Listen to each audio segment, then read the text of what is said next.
afternoon, everybody. How are you? Good. It's good to see all of you. I want to start by addressing the horrific act of violence that took place on Sunday in Boulder, Colorado. President Trump and the entire administration's hearts go out to the victims, and they are in our prayers during this unimaginable time. According to reporting from Fox News, the alleged attacker admitted in an interview that he wanted to kill all Zionist people and had been planning the attack for over a year and would do it again if he could. This monster used a makeshift flamethrower and Molotov cocktails to light Jewish Americans on fire in an attempt to burn them alive. The victims at the incident location in Boulder were there to rally in support of Israeli hostages who remain in Hamas captivity. 12 were injured, including a Holocaust survivor. This is pure evil. The Department of Justice has already filed federal hate crime charges against the alleged perpetrator, and he will be held accountable to the fullest extent of the law. This tragedy is a sobering reminder of the consequences of the Biden administration's failed policies. According to the Department of Homeland Security, the Boulder suspect is an Egyptian national who was in the United States illegally. He entered the U.S. during the Biden administration in August 2022 on a B-2 visa until it expired. Upon the visa expiration, he overstayed, filed an asylum claim, and was given a work authorization by the Biden administration. Instead of deporting this heinous individual, Joe Biden's administration allowed him to stay in our country and to work. President Trump sounded the alarm over these reckless Biden policies for years because this is the predictable result of letting anti-American radicals and illegal immigrants pour into our country.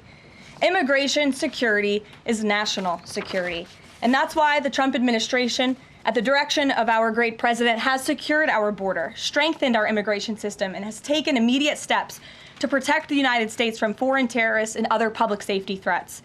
President Trump acted swiftly upon taking office to reform our visa issuance process to ensure that dangerous aliens who are intent on harming Americans or our national security interests are no longer admitted into our country.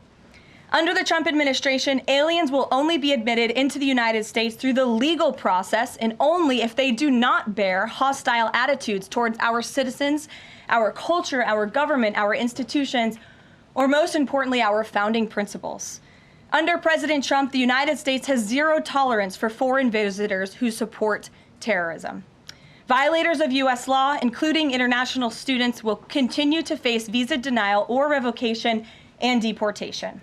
And illegal alien criminals will continue to be arrested and deported from our country.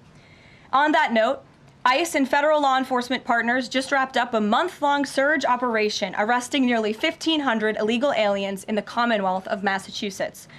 During the enhanced operation, dubbed Operation Patriot, ICE Boston and other federal law enforcement personnel focused on transnational organized crime, gangs, and dangerous illegal alien offenders throughout Mass.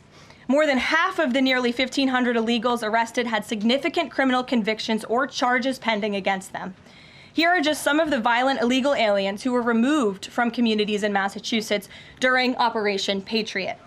A Salvadorian national with active Interpol red notice for aggravated homicide. A Guatemalan national and registered sex offender who had pending criminal charges in Boston for 5 counts of indecent assault and battery on a person 14 or over.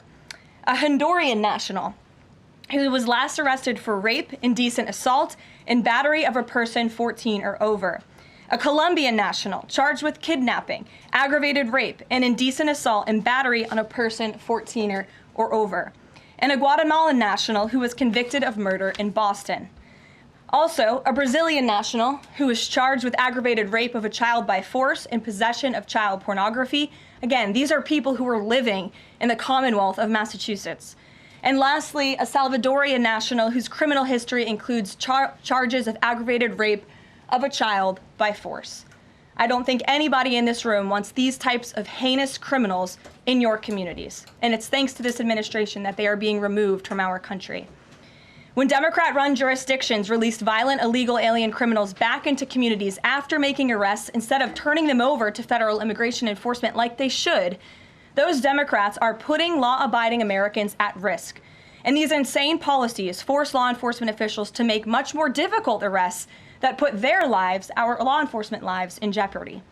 President Trump is incredibly grateful for our heroic officers on the front lines getting these violent illegal alien invaders out of our communities. Law and order is back in America under President Trump. And on that same note, there are new crime statistics that show crime is plummeting. In fact, Politico summed it up like this. Murder rates are tumbling across the U.S. in 2025. Homicide stats are down at least 20% over last year, and we could be on course for the lowest number on record. With President Trump in charge, the days of criminals being put over victims are over. On the topic of immigration, the Washington Post just ran one of the most ridiculous headlines ever, even by their standards. And on my very first briefing, several months ago, I said I would hold anyone accountable in this room. The Washington Post actually had this headline, "The Mysterious Drop in Fentanyl Seizures on the U.S.-Mexico Border." How is this mysterious? There is no mystery about why there is a decrease in fentanyl coming into the United States.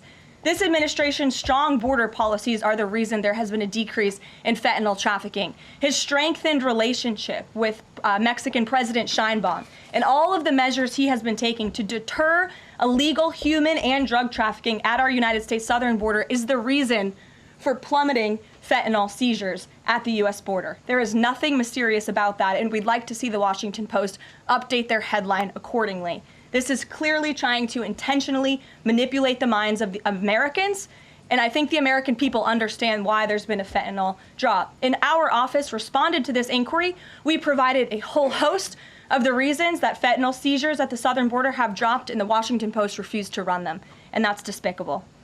In other news, positive economic reports continue to flood in. Inflation dropped to 2.1% in April. Personal income increased 0.8% in April. So inflation is down and wages are up. That's almost triple the expectations and against the doubts of nearly everyone in this room. And we also saw the largest monthly decline in the trade deficit on record as a result of President Trump's very powerful tariffs. Lastly, the price of eggs has dropped more than 61% since President Trump took office in January. I remember my very first briefing, I was asked about the cost of eggs. The reporter tried to insinuate it was this administration's fault, even though he had only been here for a few days or weeks. It was a result of the previous administration's terrible policies, and in record time, this president has fixed that problem that he inherited from Joe Biden, and now egg prices have dropped 61% since this president took office. Hi, I'm Monty Torres with Fox 26 News on YouTube.